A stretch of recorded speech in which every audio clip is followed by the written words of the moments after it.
जिंदगी तो बेवफा है। हमने रफ़ी साहब के जनाजे का मंजर टीवी पर उस दिन लाइव देखा था। उस वक्त रमजान का महीना चल रहा था। रफ़ी साहब की मौत की खबर से सभी शॉक थे, परेशान थे, हैरान थे, रो रहे थे, बिलख रहे थे। फिर भी उनके जनाजे के साथ साथ चल रहे थे। ऐसा लग रहा था कि दूर कोई बजा रहा है, सुना रहा है। मौत महबूबा है। मुंबई में बेइंतहा बारिश हो रही थी उस दिन। फिर भी जनाजे में भीड़ का समंदर था, उफान था। ऐसा लग रहा था कि शहर के सारे लोग सब आज जमीन पर उतर आए हैं। टीवी न्यूज के रिपोर्टर का ये जुमला आज भी याद है। साथ लेकर जाएगी। रफ़ी साहब की मौत पर मानो आसमां भी रो रहा था। जी हाँ, उस दिन ऐसा ही लगा कि आसमां भी रो रहा है। जिंदगी तो बेवफा है। हजारों लोग इकट्ठा हो गए थे। वह दृश्य आज भी देखने वालों को हिलाकर रख देता है।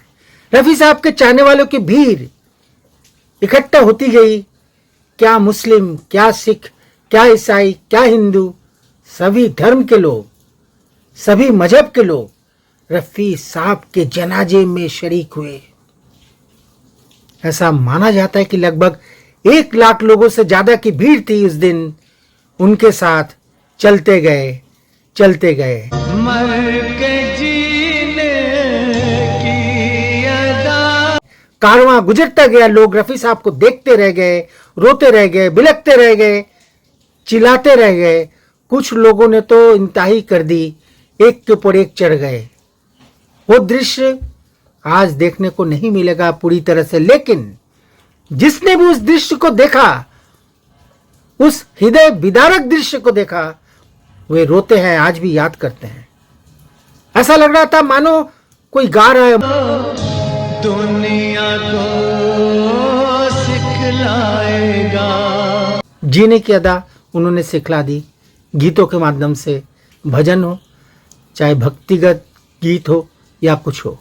दोस्तों, मोहम्मद रफ़ी साहब को दुनिया में गए 44 साल हो जाएंगे। आज भी रफ़ी साहब की कब्र ऐसे ही एक मामूली सी कब्र की तरह कच्ची है, जैसे किसी मामूली इंसान की कब्र हुआ करती है।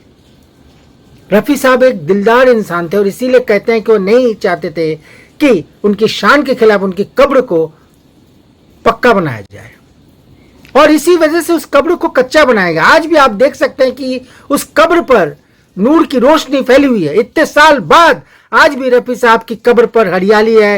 रोशनी जब सूरज की उस कब्र पर गिरती है तो चारों तरफ रोशनी ही रोशनी हो जाता है। और हो क्यों ना, क्योंकि ऐसा कलाकार सदियों में एक बार पैदा होते हैं, केवल एक बार।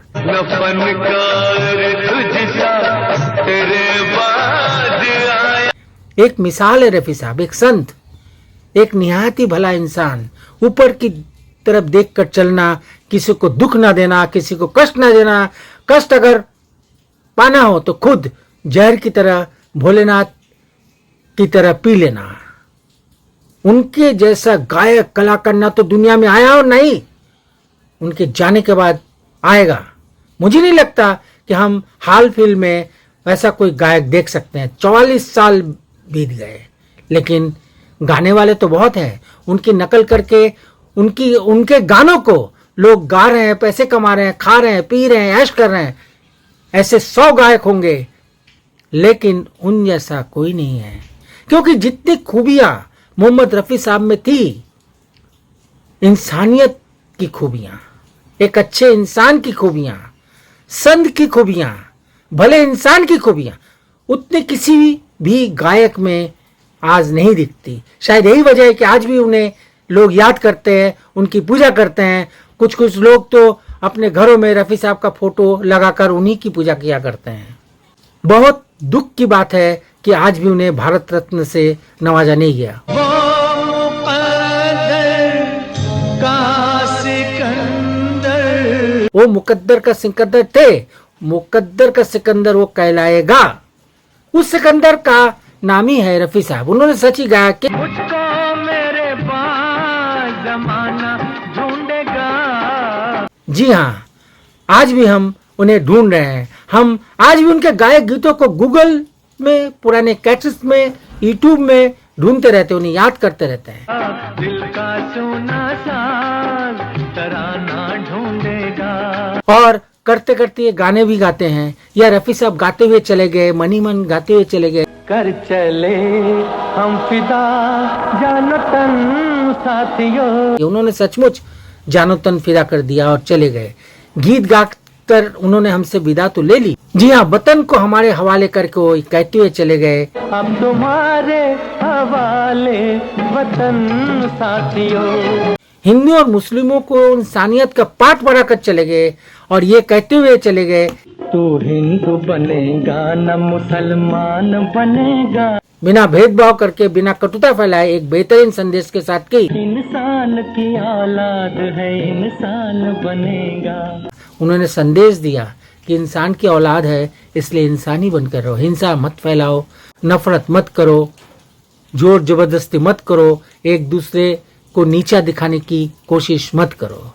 लेकिन सच तो ये कि आज भी इंसान नहीं बन पाए हम। तू हिंदू बनेगा न मुसलमान बनेगा, क्योंकि हम आज भी न केवल हिंसा और नफरत फैलाते रहते हैं, बल्कि आपस में लड़ते भी हैं और लड़ाते भी हैं। इंसान की औलाद है इंसान बनेगा। इंसानियत का पाठ भूलकर। तो क्या आपको नहीं लगता कि रफी साहब जैसे इंसान को भारत रत्न से नवाजा जाना चाहिए?